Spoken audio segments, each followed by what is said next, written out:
war, conflict, and the fear of invasion. These are realities most countries prepare for by building armies, stockpiling weapons, and training soldiers. But what if a country simply didn't have a military at all? No tanks, no fighter jets, no army. Sounds crazy? Not really. In today's video, we'll take you inside the stories of 6 countries that have no standing military. How do they survive? Who protects them? And why did they choose this path in a world ruled by power? 1. Iceland, a NATO member without an army. Iceland, a peaceful Nordic island nation in the North Atlantic, is the only NATO country without a standing army. Since 1869, Iceland has had no formal military forces. No tanks, no air force, no navy. Yet it remains secure and stable thanks to strong diplomatic ties and strategic alliances. As a full member of NATO, Iceland relies on its allies, particularly the United States, for military protection in times of crisis. For decades, the U.S. maintained a base in Iceland to help defend the North Atlantic region.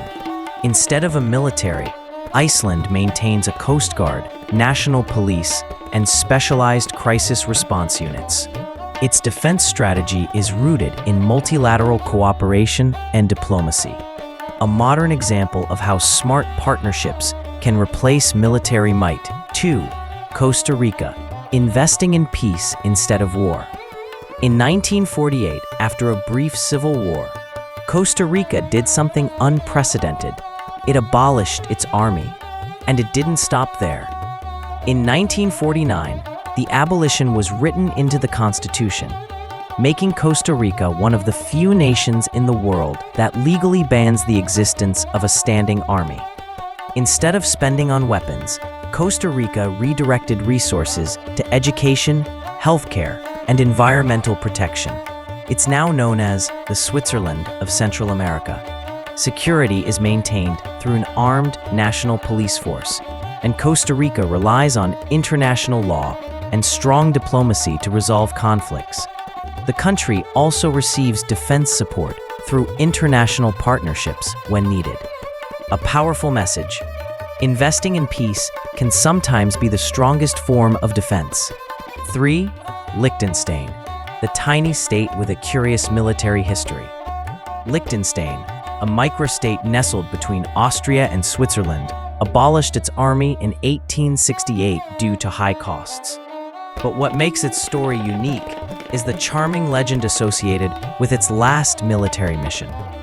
During a military campaign, Liechtenstein sent 80 soldiers out and 81 returned, allegedly because they made a friend along the way. It's become a symbol of peace and diplomacy over aggression.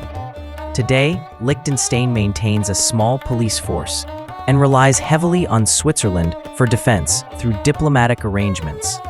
Despite having no army, it enjoys one of the highest standards of living in the world. In a world of power plays, Liechtenstein thrives by choosing humility and harmony. 4. Palau, protected by treaty, not tanks.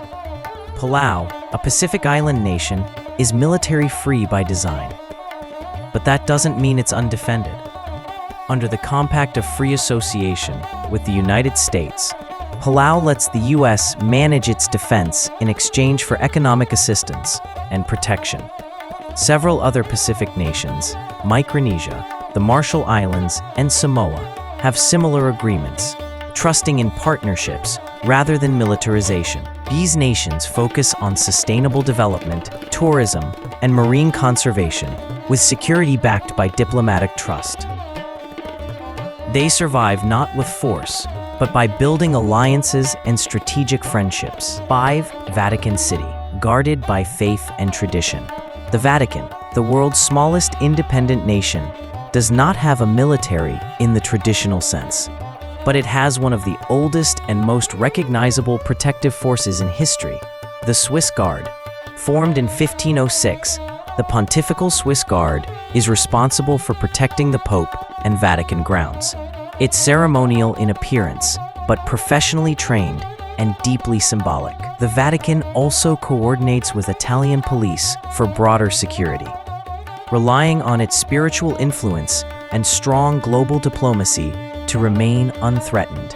In the heart of Europe, this city-state proves that power can come from moral authority, not weapons. Why some countries survive without a military. So how do they do it? These countries survive without military forces by leveraging a combination of strategic geography, being isolated or neutral helps. Smart diplomacy, forming alliances or defense treaties. Peace-driven policy, investing in soft power and stability. Budget redirection, funding education, health, and growth instead of war. They aren't naive, they're strategic, and while no country is ever truly immune to conflict, these 6 prove that there is more than one way to defend a nation. In a world full of war and weapons, these countries are quiet reminders that peace can be a deliberate, powerful choice. What do you think? Would a world with fewer armies be more peaceful or more dangerous?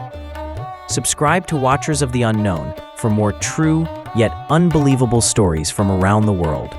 Until next time, keep questioning the world around you.